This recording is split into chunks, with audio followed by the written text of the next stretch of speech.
look at the size of these tubers. Isn't that extraordinary? So these are the tubers that we are pulling up at the moment.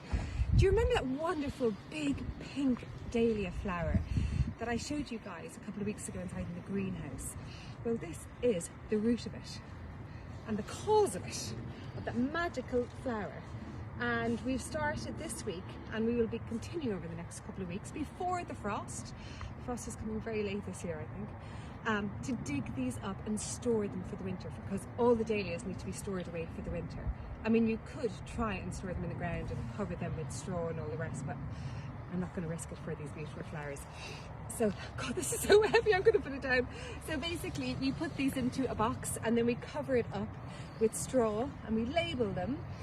And then next spring, after the frost is finished, we take them out, but this is really cool. So from this, we will get about 5 plants. So we will separate all the tubers out and then start replanting them in different spots. So this one started off with about kind of a clump of like 4 on it when we first got it. And then it kept on growing and growing. We got 2 to begin with. And then we had 12 of these this year. So we've got 12 of these this year. And it'll keep on multiplying and multiplying, which is really cool. So we'll be doing this with all of the dahlias.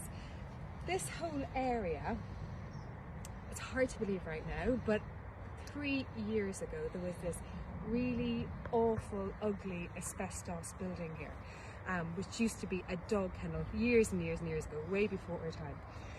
And the asbestos building had fallen in, and it was an eyesore, and also it was toxic.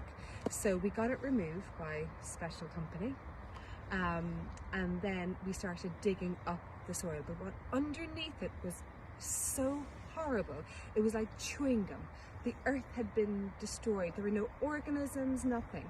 And so we started off just because we wanted to really start improving the land here and improving the soil, which is now absolutely beautiful and clean and full of beautiful organisms that are helping to produce all of these flowers, and all the wildlife that's coming in and enjoying it, and the bees and the butterflies this year is amazing.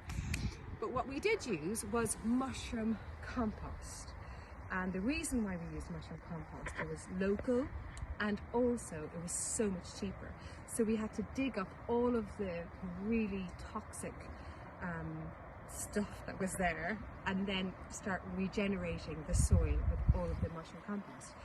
And that was 3 years ago, can you believe it? And then this year was our best year ever yet. The dahlias, they all survived the drought. I don't know how they survived the drought. We were so sure they were all going to die, and they didn't. It must have been the moisture that was in the mushroom compost. I don't know. Maybe one of you can tell me. I have no idea. I really should Google it. But we've got all different other cutting flowers here too. We've got lavenders, which we've cut back, by the way. And if you've got lavender growing at the moment, make sure you cut it right back, so that it will grow really well next year. We've got cosmos, we've got peonies, all different sorts of beautiful flowers. And I think dahlias, we've got about 30 different varieties, from the beautiful Rajasthan to the pom-poms, the water lilies. Look at this one, this is so beautiful. Aren't that so pretty? Look at them, they're so beautiful. Oh, and this one over here, I'm not sure what the name is here. You can probably tell me, somebody at home will tell me. I'll just pick it. I should be using my garden scissors, but they're still really beautiful. It's the most amazing thing about dahlias, is that they really are the gift that keeps on giving right until, you know, the autumn time like this. They're so brave, and they will multiply and multiply and multiply. So that's it for my Saturday garden chat. Hope you're all having a lovely weekend.